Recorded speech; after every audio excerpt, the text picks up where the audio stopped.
everyone. Today, let's focus on the first learning objective from Unit 3, selecting appropriately developed high-quality effective assessment tools. What do you think makes an effective assessment tool highly quality? Good question. I think a high quality effective assessment tool should be both reliable and valid. It needs to accurately measure an effective traits we're targeting, like attitudes or values. But how do we really ensure that an effective tool is valid? It's not like we're testing factual knowledge. Exactly. It's more subjective. I'd say we need to look at how well the tool aligns with the specific affective domain we're assessing. For example, if we're trying to measure student motivation, shouldn't the tool be designed to capture both intrinsic and extrinsic motivation? What do you think? That's a good point, but let me challenge you with this. How do we balance the subjectivity of effective assessments with ensuring they're reliable across different learners? Is it enough to simply align the tool with the target domain, or should we be considering other factors?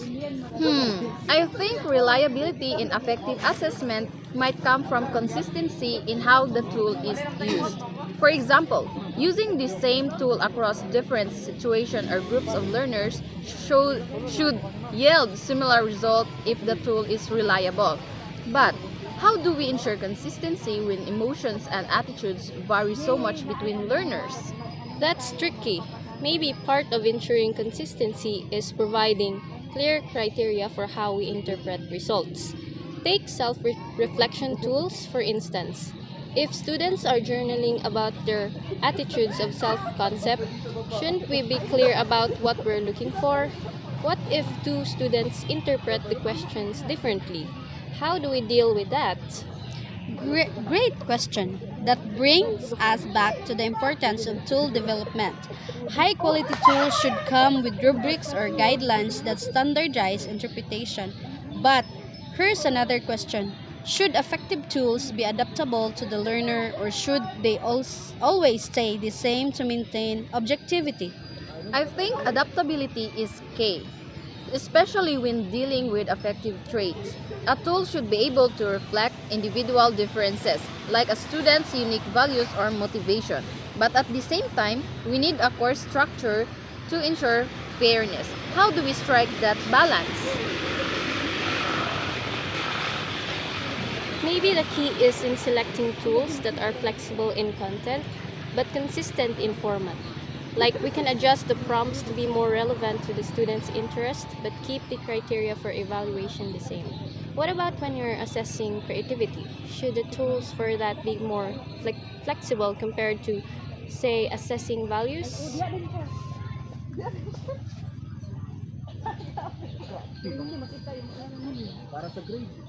Good point.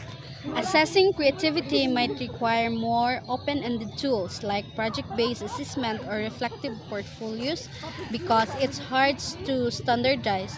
But for something like values, maybe we need more structured tools to ensure we're evaluating consistent benchmarks. Speaking of creativity, how would you develop a tool that encourages creative expression but still provides measurable outcomes? To develop a tool that fosters creativity while yielding measurable outcomes, I would implement a rubric based assessment. This rubric would include criteria such as originality, risk taking, and thematic depth, allowing the subjective evaluation of creative works. Incorporating reflective journals or self assessment would encourage students to articulate their creative processes and motivations. Additionally, I would use mixed method approaches, combining qualitative feedback with quantitative metrics to gauge the effectiveness of the tool. Regularly revising the tool based on the student's input would ensure it remains relevant and effective nurture creative expression. Second learning objective, use target and learner appropriate effective assessment methods and tools. Alright, let's dive into the second learning objective, using target and learner appropriate effective assessment methods and tools. What do you guys think makes an assessment method learner appropriate when it comes to affective domains like motivation or self-concept? I'd say the method has to be fit the learner's development level and context. For instance, younger students might respond better to visual assessment, like using pictures to express their feelings, while older students can handle more abstract assessment, like reflective essays. But how do we ensure that the tools are still valid and reliable across different learner groups? Good point. I think the key is not just in the tools themselves, but how they are used. For example, we can use journals for self concept assessments in both younger and older students, but the prompts should be adjusted. So, do you think it's more important to focus on how the tool is adapted to the learner or how it's aligned with the target affective domain? That's a tough one. Ideally, it should be a balance, right? The tool must target the specific affective domain while being flexible enough to fit the learner. But let me ask you this. How do we decide which method is most appropriate for a specific affective target like motivation? What factors should we be considering? I think we need to consider both type of motivation we're assessing, whether it's intrinsic or extrinsic, and the learner's preferences. For instance, some students might express their motivation better through open-ended tasks like project-based assessment, while others might prefer more structured formats like Likert skills. But how can we be sure that we're not introducing bias based on the method we choose? That's a good question. I think bias can creep in if we rely too heavily on one type of assessment. Maybe the answer lies in using a mixed method. For example, combining self report surveys with behavioral observations could give us a fuller picture. But do you think there is a risk in over assessing effective domains? How do we balance the need for thoroughness with practicality? That's a valid concern. We don't want to overwhelm students or make effective assessment feel like a chore. But here's a follow up. If we use multiple methods to assess affective domains like creativity or locus of control, how do we ensure the results are comparable or consistent? Maybe consistency comes from how we interpret the results rather than the methods themselves. For example, if we're assessing creativity using both our self report and a performance task, the criteria for evaluating creativity should be the same across methods. But that raises another question.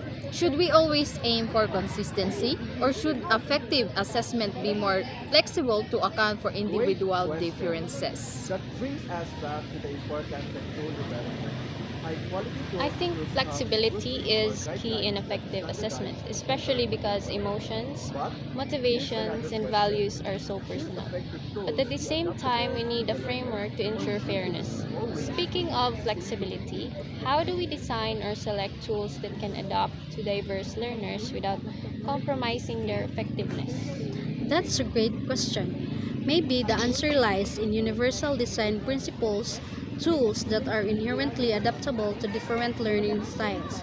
But to wrap it up, here's my final question. How do we use the results of these assessments to inform instruction, especially when we're dealing with something as complex as a learner's values or anxiety levels? Using assessment results to inform instruction on complex aspects like values or anxiety involves analyzing data trends and patterns. Teachers can categorize the result to identify specific areas needing attention. For instance, if multiple students show high anxiety in certain subjects, instructional strategies such as differentiated teaching or additional support can be introduced. Incorporating students' feedback through discussion or surveys allows for deeper insights into their values and anxieties. Regularly revisiting and adjusting instructional approach based on assessment data creates a responsive learning environment that addresses students' emotional and educational needs. provides So, today, we're talking about the third learning objectives, interpreting performance assessment data to improve learner performance and inform instruction. How do you think effective assessment data like motivation or attitudes can actually help teachers adjust their teaching strategies? I think it depends on how well we can interpret the data. If we notice a student has low motivation, for instance, it might indicate that we need to make the lesson more engaging or personalized. But that makes me wonder, what if we misinterpret the data? How can we make sure we're drawing the right conclusions for effective assessments? Good point. I think using multiple sources of data helps reduce the risk of misinterpretation. For example, if we see a student scoring low on motivation in a self-report but high in their class participation, that could be signal an issue with the assessment tool itself rather than the student's actual motivation. But what strategies can we use to validate the data before making instructional decisions?